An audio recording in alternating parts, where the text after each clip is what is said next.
আসসালামু আলাইকুম ওয়া রাহমাতুল্লাহি ওয়া বারাকাতুহু।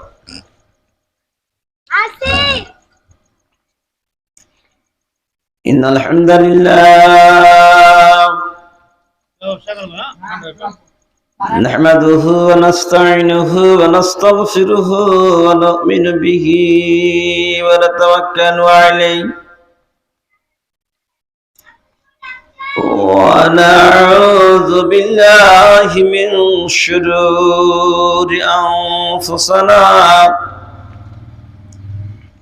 ومن سيئات أعمالنا من يهديه الله فلا مضل له ومن يضلله فلا هادي له وأشهد أن لا إله إلا الله وحده لا شريك له وأشهد أن سيدنا وشفيعنا ومولانا محمدا عبده ورسوله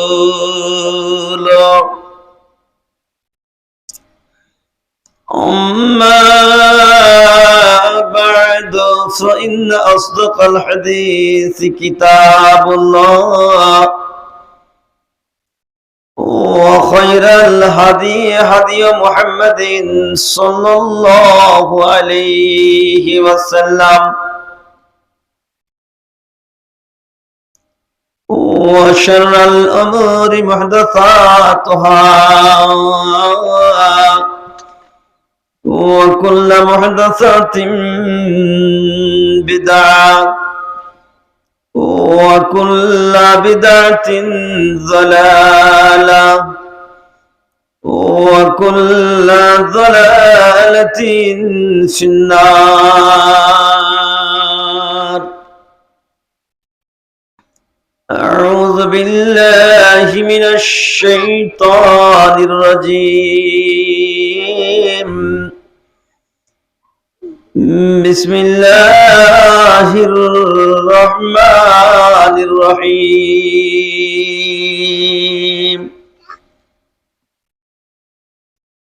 قل إن كنتم تحبون الله فاتبعوني يحببكم الله. وقال الله تبارك وتعالى في موضع آخر: بسم الله الرحمن الرحيم. وإذا قيل لهم آمنوا كما آمن الناس قالوا أنؤمن كما آمن السفهاء ألا إنهم هم السفهاء ولكن لا يعلمون.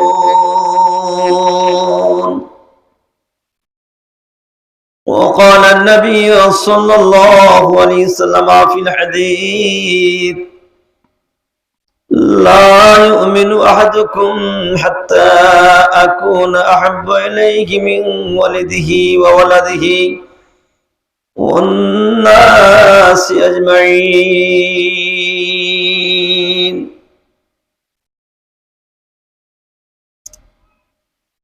তুলসিরাত দেখিয়া দয়ার নবীজি কান্দেন যারে যার। হায় উম্মতি হায় উম্মতি কেমনে হইবা পার। তোর চুল হইতে অধিক সরু মাথার চুল চাহিতে বেশি মিহি, পাতিখোর চাহিতে ধার। গুনহেগার বান্দা কাটিয়া পড়িবে দোজখ মাঝার। ওই পুলসিরাত দেখিয়া দয়ার নবীজি কান্দেন যারে যার। হায় উম্মতি হায় উম্মতি, কেমনে হইবা পার। আল্লাহ বলেন নগদস্ত কান্দিও না আর। মুমিন বান্দা পার হইবে বিজলির আকার। আর গুনহেগার বান্দা কাটিয়া পড়িবে দোজখ মাঝার। তাই পুলসিরাত দেখিয়া দয়ার নবীজি কান্দেন যারে যার। হায় উম্মতি হায় উম্মতি, কেমনে হইবা পার।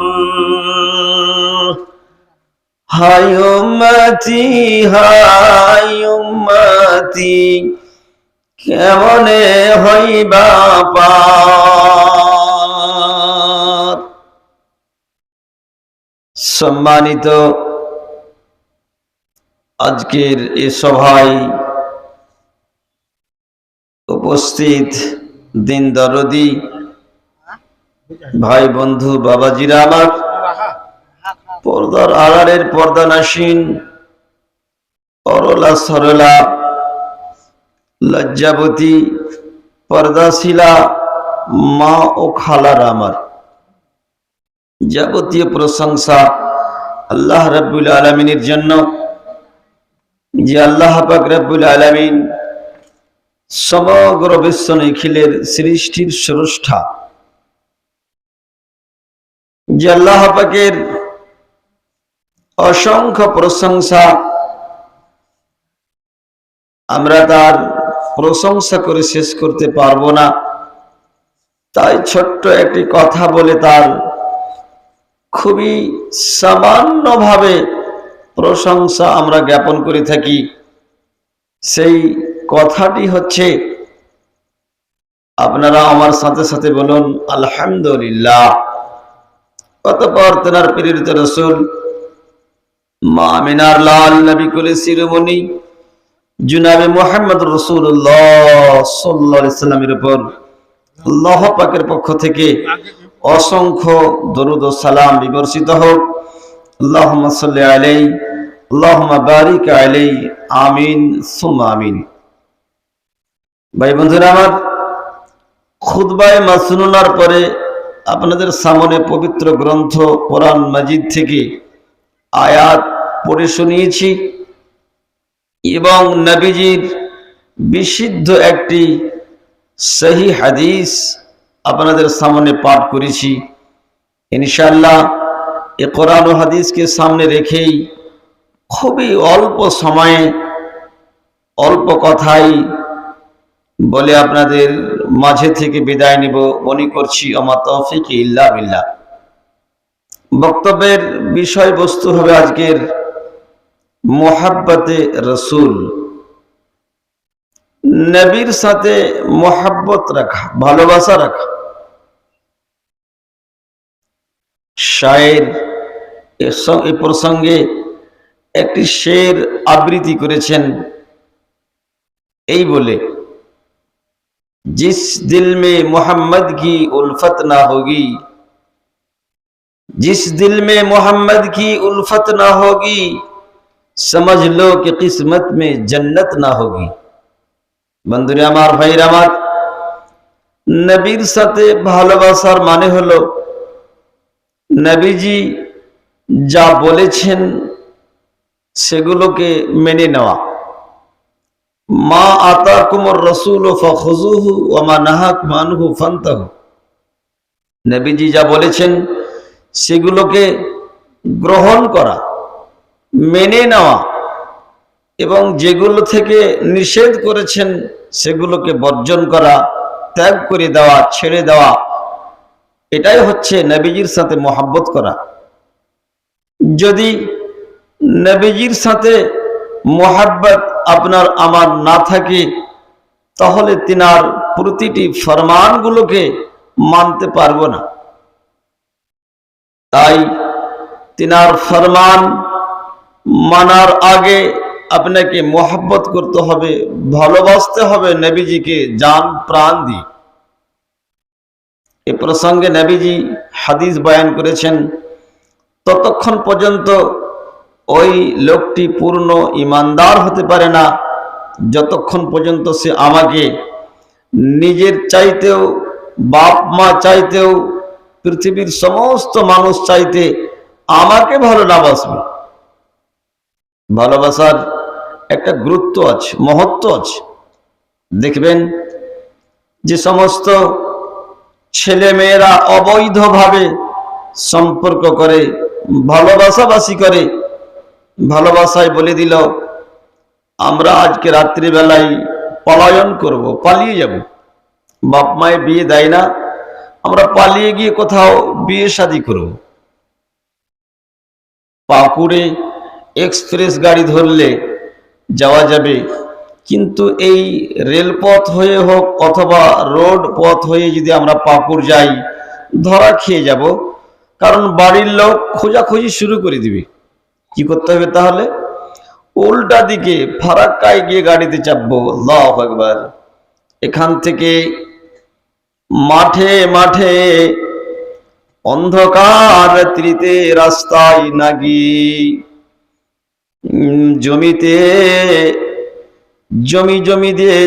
জমি দিয়ে মানুষ যাতায়াত করে না, রাস্তা নাই। অন্ধকার রাত্রিতে ভালোবাসার তাগিদে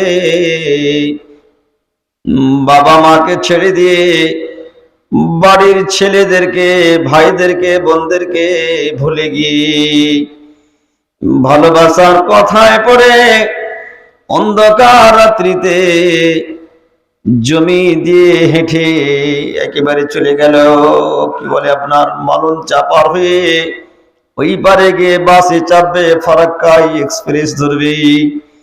হাতে কোনো লাইট নেই, কারণ যদি লাইট জ্বালিয়ে যাওয়া যায় মানুষেরা পিছন করবে আর ধরে ফেলবে। তাই নিরিবিলিতা ইখতিয়ার করে একা একাই ওই অন্ধকার রাত্রিতে কোথায় সাপের মাথায় পা পড়বে, কোথায় গর্ত আছে, কোথায় পায়খানা আছে, গোবর আছে, এগুলো একটু ভাবা চিন্তা করে না। কেন? ভালোবাসার তাগিদে।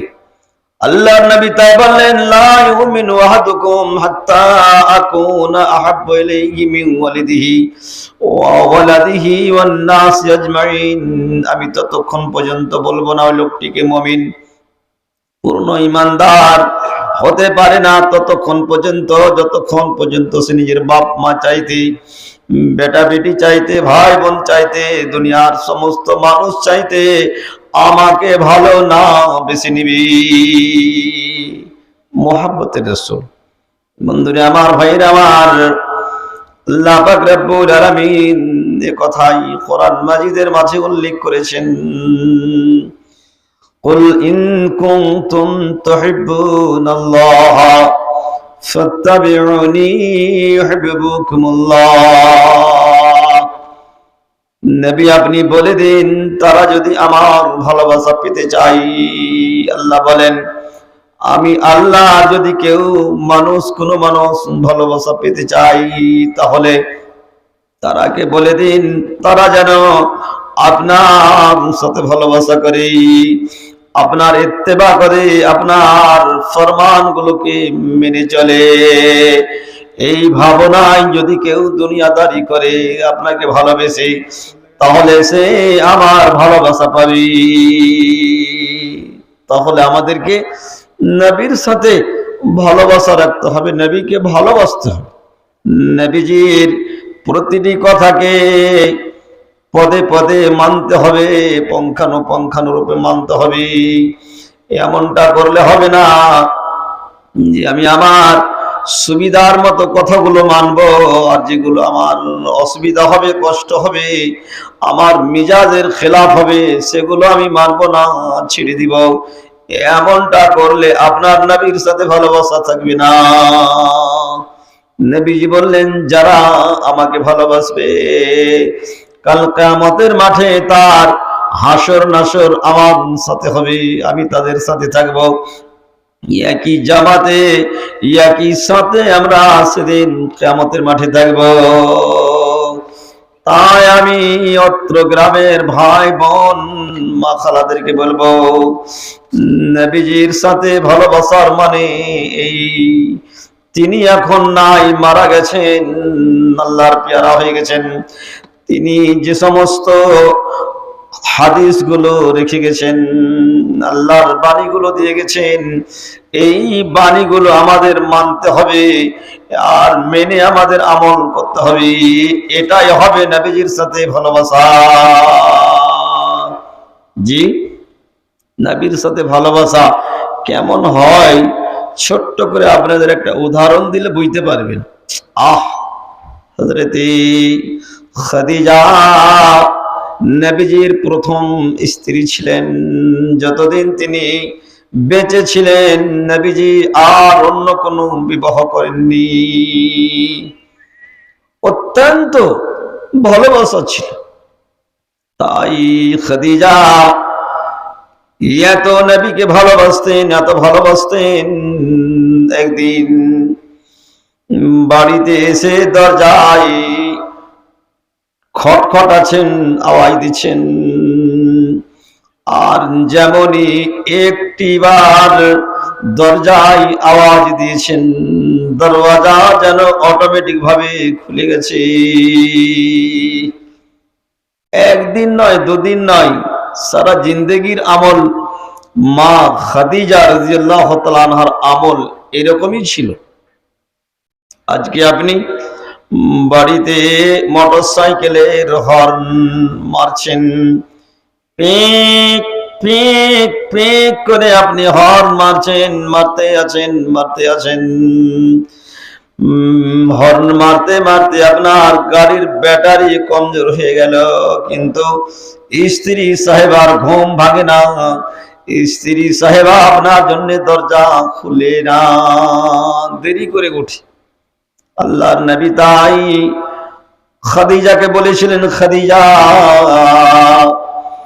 আমি যতদিন রাত্রি বেলায় বাড়িতে এলাম, বাড়িতে এসে আমাকে ডাক দেওয়া লাগলো না, আমি একটিবার যেমনই দরজায় আওয়াজ দিই হালকা ভাবে, দরজাটা যেন অটোমেটিক ভাবে খুলে যায়। এটা কেমন করে হয়, কেমন করে খুলে যায়? খাদিজা রে, তুমি কি বিছানায় ঘুমাও না নাকি করো? মা খাদিজা বলেছিলেন, আল্লাহর নবী, আপনি যখনই বাড়ি থেকে বাইরে থাকেন আমার মনটা আপনার দিকেই থাকে, আপনারই চিন্তা শুধু মনে ঘুরপাক দেই। কারণ কিছুগুলো মানুষ যেমন আপনাকে ভালোবাসেন, সাহাবায়ে কেরামরা, অনুরূপ ভাবে আপনার কিছুগুলো দুশমন আছে, আবু জাহেল, আবু লাহাব, উতবা, সাইবা, এরা আপনাকে পেলে আপনার রক্ত তারা পান করবে, খাবে, মারবে আপনাকে। তাই আপনি বাইরে থাকাকালীন আমি এটাই মনে মনে করি, জানি না আমার নবীজির কি অসুবিধা ঘটছে, কি অবস্থায় আছেন। তাই আল্লাহর নবী, আমি বিছানায় ঘুমাই না, যতক্ষণ আপনি বাড়ি না ফিরে আসেন, আমি এই দরজায় পিঠখানা লাগিয়ে দিই এবং পিঠ লাগিয়ে দিই আমি দাঁড়িয়ে দাঁড়িয়ে ঘুম পাড়ি। জানি না কখন আমার স্বামী, আমার নবী বাড়ি আসবেন, ছুটে আসবেন, হয়তো পিছন থেকে কোনো কাফের দাওয়া করবে মারার উদ্দেশ্যে। নবী আমার দৌড়ে আসবেন বাড়িতে, জান বাঁচাবো মনে করি। যদি আমার দরজা খুলতে দেরি হয়ে যায়, বিলম্ব হয়, তাহলে নবীজি কাফেরদের হাতে ধরা খেয়ে যাবেন, মারবেন, মরে যাবেন। তাই আল্লাহর নবী এই নানা কথাগুলো আমি ধ্যানে রাখি, মনে রাখি। আর বিছানায় ঘুমাই না, দরজায় পিঠটা লাগিয়ে দিয়ে দাঁড়িয়ে দাঁড়িয়ে আমি সময়গুলো কাটাই। তাই আপনি যখনই আস্তে করে একটি বার দরজায় আওয়াজ দেন আল্লাহ রসুল, আমি সঙ্গে সঙ্গে দরজা আপনার খুলে দিই। বলেন দেখি, এই গ্রামের কোন এমন বেটি আছো, কোন মা আছেন, কোন বোন আছেন, যে স্বামীর জন্য এইভাবে আপনি ইন্তজার করবেন, স্বামীকে এরকম ভালোবাসবেন আর নবীকে এভাবে ভালোবাসবেন? বলেন এরকম কজন আছেন? খুব কম। জি, আবু বকর সিদ্দিক রাদিয়াল্লাহু তাআলা আনহু, তিনার জীবনী আপনাদের জানা আছে। তিনি যখন নবীজির সাথে হয়ে মক্কা থেকে মদিনার দিকে সফর করছিলেন হিজরতের উদ্দেশ্যে, গারে সর বলে একটা জায়গা আছে,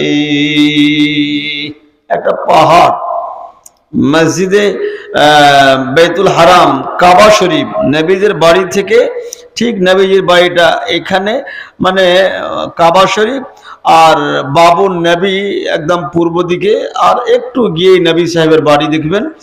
আর ওখান থেকে আবু বকর সিদ্দিকের বাড়ি ওই কর্নারে, আর কর্নার থেকে একটু ওই সাইডে পূর্ব কর্নারে হয়ে গেল গারে সর। আল্লাহ নবী তাই মদিনায় হিজরতের জন্য অপেক্ষা করছিলেন। আল্লাহ পাক রব্বুল আলামিন অর্ডার দিলেন, নবী গো, আজকে আপনি রাত্রি বেলায় বাড়ি থেকে বেরিয়ে যান, কারণ কাফের মুশরিক বেদুইন আপনার বাড়িকে রেড করে ফেলেছে, গোল করে বাড়িটা আপনার ঘিরে ফেলেছে, আপনাকে রাখবে না, তারা মেরে ফেলবে। তাদের এটাই চিন্তা চেতনা যে না থাকবে বাঁশ, না বাজবে বাঁশরি, নবীকে মেরে ফেলে দেব, আর ইসলামের কাজ এক ব্যাগ একবারে বন্ধ হয়ে যাবে।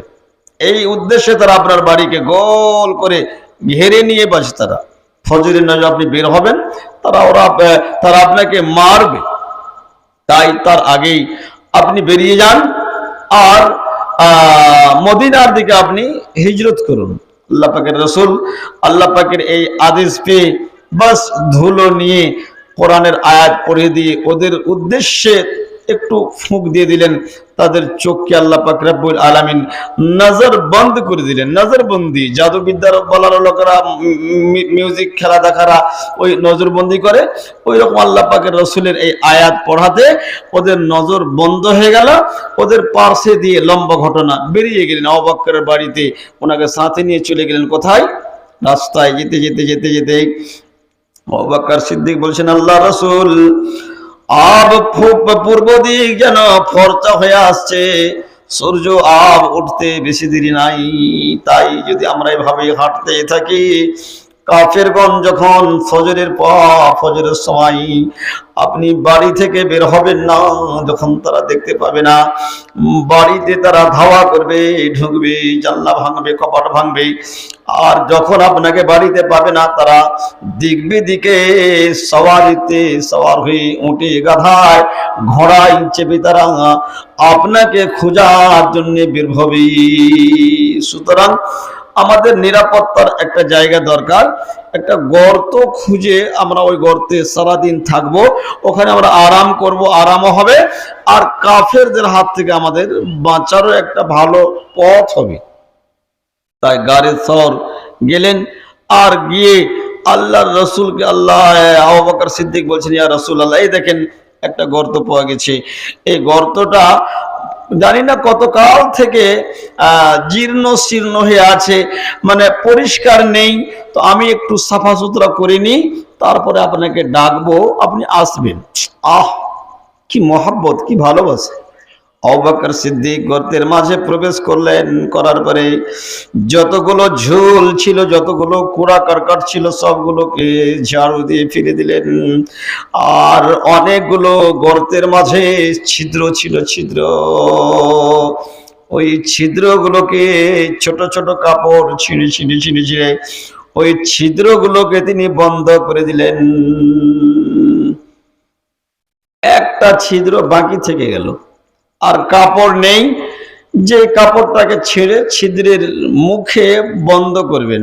তাই আবু বকর সিদ্দিক রাদিয়াল্লাহু তাআলা আনহু শেষ পর্যন্ত এই পা দুখানাকে লম্বা করে দিলেন, একটা পায়ের এড়ি এই গর্তের মুখে লাগিয়ে দিলেন, জাম করে দিলেন।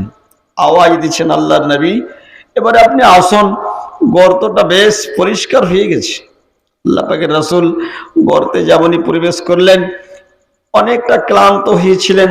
পাহাড়ি মাটিতে কালো কালো কালো কালো মাথার মতো মতো পাথর, কতটা পায়ে লেগেছে, ঠেস লেগেছে এই কষ্টের সফরে।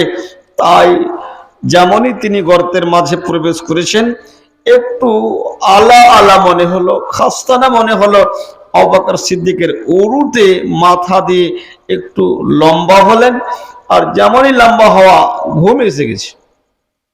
আহ, আল্লাহ পাকের রাসূল যেমনই আবু বকর সিদ্দিকের উরুতে জাঙে মাথা দিয়ে ঘুমিয়েছেন, আল্লাহু আকবার, ওই গর্তের ভিতর থেকে এমন একটা বিষাক্ত সর্প সাপে দংশন করেছে আবু বকর পাকে। ওই পায়ে বিষ চাপতে চাপতে চাপতে, আল্লাহু আকবার, শরীরের পুরো জায়গায় আর কোন জায়গায় ফাঁকা নেই। বিষ চাপতে গোটা শরীরে বিষ সঞ্চয় হয়ে যখন আর কোনো জায়গা বাকি নাই, আবু বকর সিদ্দিকের চোখ দিয়ে গরম অশ্রু প্রবাহিত হতে লেগেছে। আর ওই চোখের পানি আল্লাহর নবীর মুখমণ্ডলিতে পড়েছে। সাধারণত চোখের পানি গরম হয়, যেমনই পড়ে গেছে আল্লাহ রাসূলের একেবারে নিন ভেঙে গেছে। চাট করে ভেঙে গিয়ে লাফিয়ে বসে আবু বকর সিদ্দিক রাদিয়াল্লাহু তাআলা আনহুর মুখের দিকে দেখছেন। আল্লাহু আকবার, পুরো শরীরটা হলুদ রঙে রঙে গেছে, চোখে জালি পড়ে গেছে, আর নাকের ডগা যেন বেঁকিয়ে গেছে। আল্লাহ রাসূল বলছেন, বাবা জীবন, আপনার এরকম অবস্থা কেন? কি হলো আপনাকে? আহ, আবু বকর সিদ্দিক বলছেন, আল্লাহ রাসূল,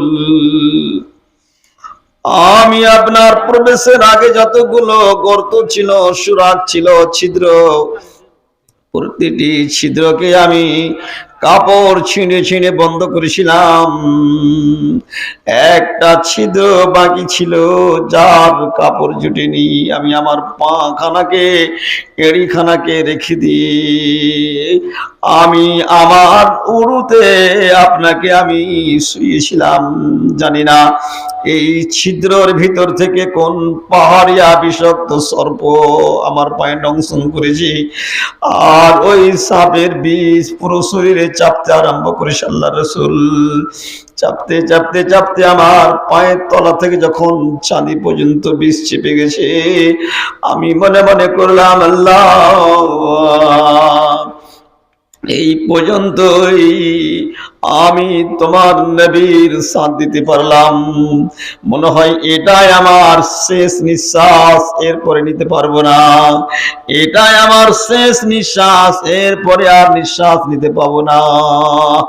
আমি এখানে যে মারা যাব। সকাল হবে, কাফের মুশরিকরা দিক বিদিকে ছুটে যাবে নবীকে খোঁজার জন্যে। এখানে যদি তারা চলে আসে, নবীজিকে ছেঁচড়ে ধরে বেইজ্জতি করে ধরবে, বের করবে, আর তারা গর্দনি দিবে, মারবে, কষ্ট দিবে।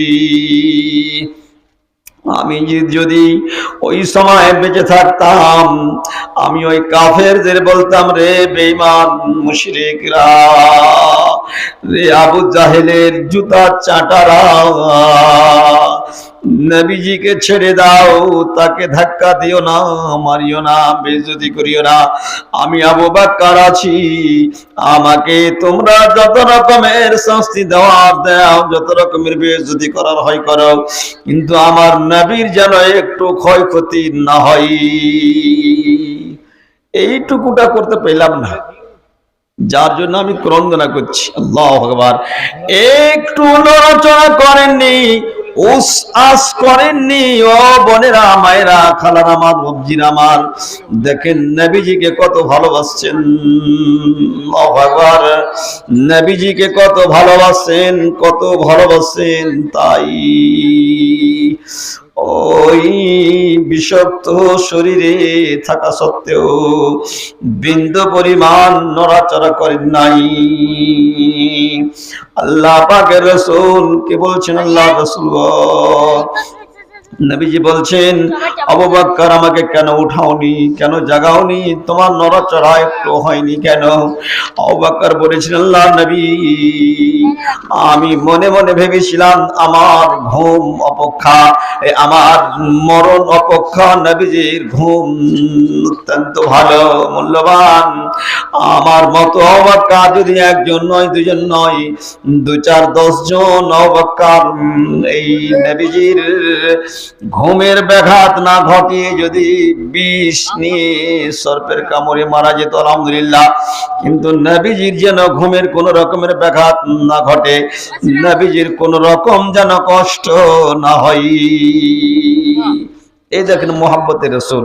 জি, নবীজির জন্য সাহাবায়ে কেরামরা কি করেননি, সুবহানাল্লাহ।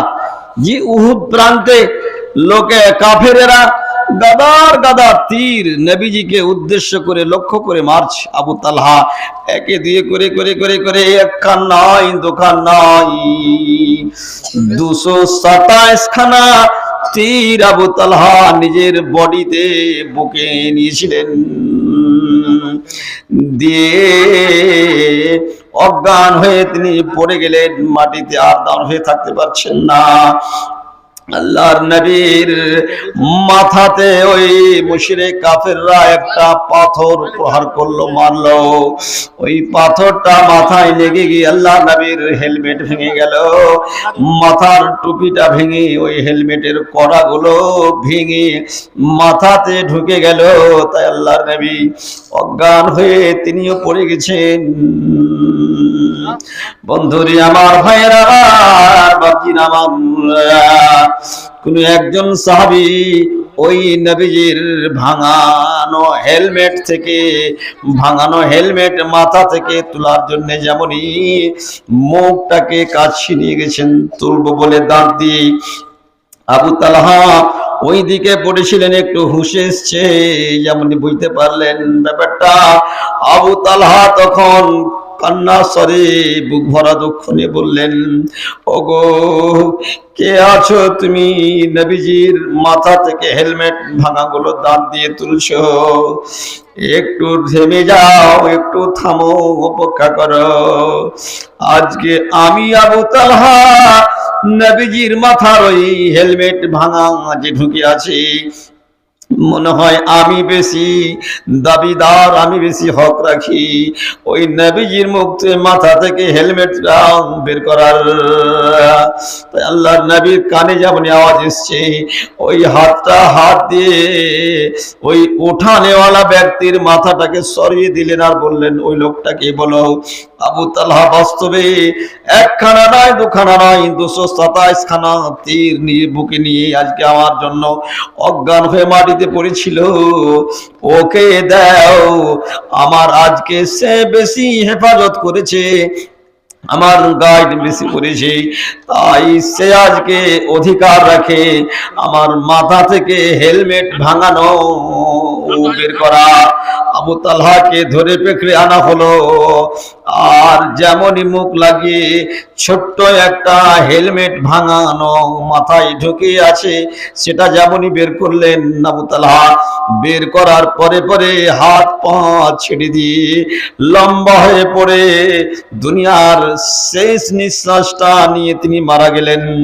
আপনারা বলেন ইন্না লিল্লাহি ওয়া ইন্না ইলাইহি রাজিউন। কি মহব্বত দেখছেন! তেনারা নিজের জান পর্যন্ত বিসর্জন করেছিলেন নবীর মহব্বতে। নবীর এক একটা ফরমানকে মানার জন্য তেনারা নিজের জানকে বিসর্জন করেছিলেন, কুরবান করেছিলেন। আপনারা মা বোনরা ভাবছেন খালি কি পুরুষ লোকেরাই এই নবীজির ফরমান মেনেছিলেন আর নবীজির সাথে মহব্বত ছিল শুধু কি পুরুষ লোকদেরই, নাকি মেয়ে ছেলেরও ছিল কাউরি? জি, সুমাইয়া, আপনার নাম শুনেছেন, বিবি সুমাইয়া, ঐতিহাসিক নাম, সুবহানাল্লাহ। বিবি সুমাইয়া, তার ছেলের নাম জাবের।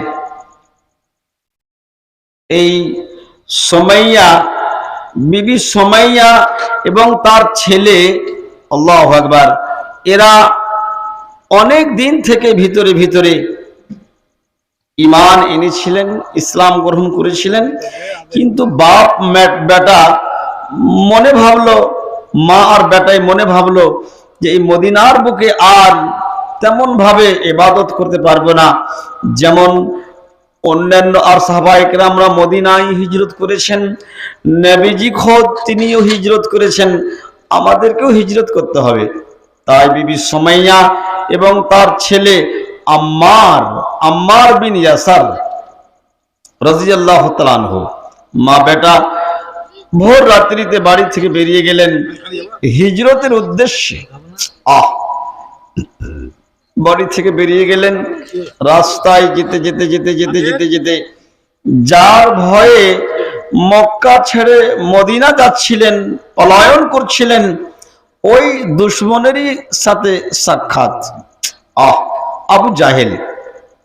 বিবি সুমাইয়া এবং আম্মার বিন ইয়াসারকে আবু জাহেল এবং তার পান্ডারা ধরে ফেলে তারা দুইজনকে দুটো খাম্বাই বেঁধে দেওয়া হলো। মা বাঁধা আছে এক খাম্বাতে এবং বেটা আছে এক খাম্বায় বাঁধা। আল্লাহু আকবার। আর এহান অবস্থায় দুজনেই দুটো খাম্বাতে বাঁধা আছে। আবু জাহেল আম্মার বিন ইয়াসারকে লক্ষ্য করে বলছে, আতাতরুকুল ঈমানা আম নাখলাসু বাউমাকা। আম্মার, তুমি আজকে আমাদের সামনে এক্ষুনি এই জায়গাতে ঈমান ত্যাগ করবে নাকি বলছো? তোমার সামনে দুটি অফার, দুটি কথা, দুটি প্রস্তাব। তুমি হয় ঈমান ছেড়ে দাও, ঈমান থেকে ফিরে এসো, আর তাতরুকুল ঈমানা, তুমি কি তোমার ঈমান ছাড়বে, নাকি না তো তোমার মায়ের এই যে বাঁধা আছে খাম্বাই দেখছো, তোমার মা সুমাইয়ার শরীর থেকে কাপড়কে আমি খুলে নিব, তাকে আমি উলঙ্গ করে দিব। সে সময় মক্কার বুকে আবু জাহেলের কি শক্তি, কি দাপট! বড় নেতা, দেখছেন না নেতা কারা? যারা বেশি বেশি ঘোটালা করতে পারছে। নেতা আজকে কারা? যারা বড় বড় কি বলে আপনার বদমাস লোক যাদের হাতে আছে, গন্ডা পান্ডা যারা পুষতে পারছে, যাদের সাথে আছে, তারাই বড় নেতা। তাই আবু জাহেল পান্ডা নিয়ে তার সহকর্মীদের নিয়ে কথার প্রস্তাব রাখলো আম্মারের সামনে। আম্মার মনে মনে ভাবছে, আল্লাহ, আবু জাহেল বেটা যা বলবে তা করবে, আল্লাহ গো, এই সময় যদি আমি মরে যেতাম, মাটিটা যদি দু হাত ফেটে যেত, আমি যদি ঢুকে যেতাম কি ভালো হতো। আমি একজন এত তরুণ জোয়ান বড় ছেলে বড় মানুষ, আমার সামনে আমার মাকে উলঙ্গ করা হবে, আমি কি করে আমার মায়ের উলঙ্গ শরীর দেখব। এই ভাবনাই আম্মার বিন ইয়াসার তিনি ভাবছেন, চিন্তা করছেন মনে মনে, এবং মাথাটাকে নিচু করে গেছেন। এই দৃশ্য দেখে তার মা সুমাইয়া বেটাকে লক্ষ্য করে বলছেন, দেখেন দুশ্মনের হাতে ধরা খেয়ে আছে, খাম্বায় বাঁধানো আছে, কিন্তু কেমন ইমানের জজবা, ইমানের স্পিরিট দেখেন। আল্লাহু আকবার। আম্মারের মা বেটাকে লক্ষ্য করে বলছে, বেটা রে, ও আমার কলিজার টুকরো, নয়নের বেটা, নয়নের ছেলে আম্মার, তুমি কি চিন্তা করছো, কি ভাবছো? মনে হচ্ছে তোমার মনে কি যাচ্ছে নাকি? তুমি এই শয়তানের কথা শুনে ঈমানকে তুমি তোমার বরবাদ করছো নাকি? তো মা বলছে, শুনো বেটা, মা বলে তো ওয়ালাদান, আমি সুমাইয়া আমার এই গর্ভে, আমার এই পেটে এমন কোন সন্তানকে রাখিনি, জন্ম দিনি, যে সন্তান আমার ইয়াতরুকুল ঈমানা আমামা কাফিরিন, একজন কাফের দুষ্টু জালেমের সামনে ভয় পেয়ে যাবে এবং ভয়ভীত হয়ে আল্লাহর প্রতি যে ঈমান তাকে নষ্ট করে দিবে, নবীজির মহব্বত অন্তর থেকে মুছে দিবে, এরকম সন্তান আমি আমার কোখে জন্ম দেইনি। কি সুন্দর কথা দেখেন। যেমন এ কথা বলা আবু জাহেল চোখের পলকে বিবি সুমাইয়ার পুরো শরীরের কাপড়টা ধরলে আর খাচাং করে খুলে দিয়ে উলঙ্গ বানিয়ে দিল। গোটা শরীরটাই 4 আঙুল কাপড় ছিল না। ওরে মা আমার, বোন আমার, বেটি আমার, খালা আমার, আপনাদেরই মতো একজন মেয়ে মানুষ আল্লাহ ওয়ালি সুমাইয়া, এই সুমাইয়ার শরীরে কাপড় নাই, পোশাক নাই, উলঙ্গ। আর এই উলঙ্গ অবস্থায় আবু জাহেল বড় একটা খঞ্জার, বড় একটা বল্লম, যে বল্লমটা অত্যন্ত ধারালো চোখা ছিল, একেবারে 20 হাত দূর থেকে চোটাল করে এম করে সুমাইয়ার লজ্জা স্থানে মারলো ওই অস্ত্রটাকে।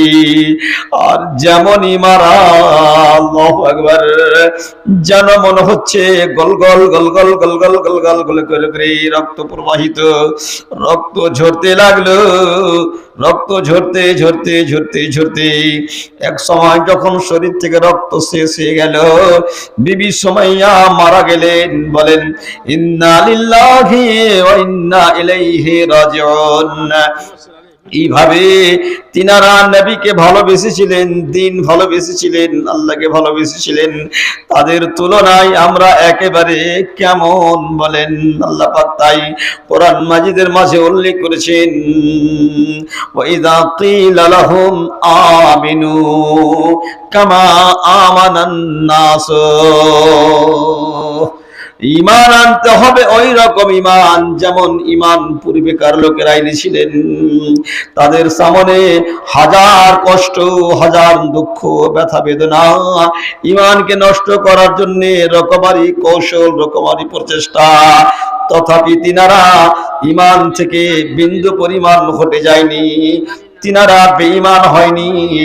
আর আমাদের কাছে একটু যদি কোনো রকমের অসুবিধা এসে যায়, কষ্ট এসে যায়, আমরা সঙ্গে সঙ্গে লনওয়ালার বাড়িতে, লনওয়ালাকে ডেকে নিয়ে বাড়িতে লন নিচ্ছি আমরা।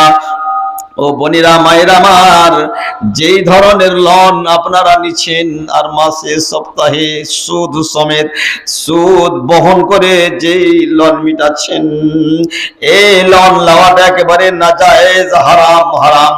আপনি যতই নামাজ পড়েন না কেন, যতই রোজা রাখেন না কেন, এই হারাম খাবার খেয়ে আপনার নামাজ রোজা হবে না। আমরা একটুতেই যে কি করি, আমরা একটুতেই এদিক ওদিক হয়ে যাই, একটুতেই। বলেন আমার ভাইয়ের আমার, তাই এই মোহাব্বতে রাসূল সম্পর্কে অনেকগুলো ওয়াকিয়া কোরআন ও হাদিসে অনেক রয়েছে, কিছুগুলো দান এসে আছে।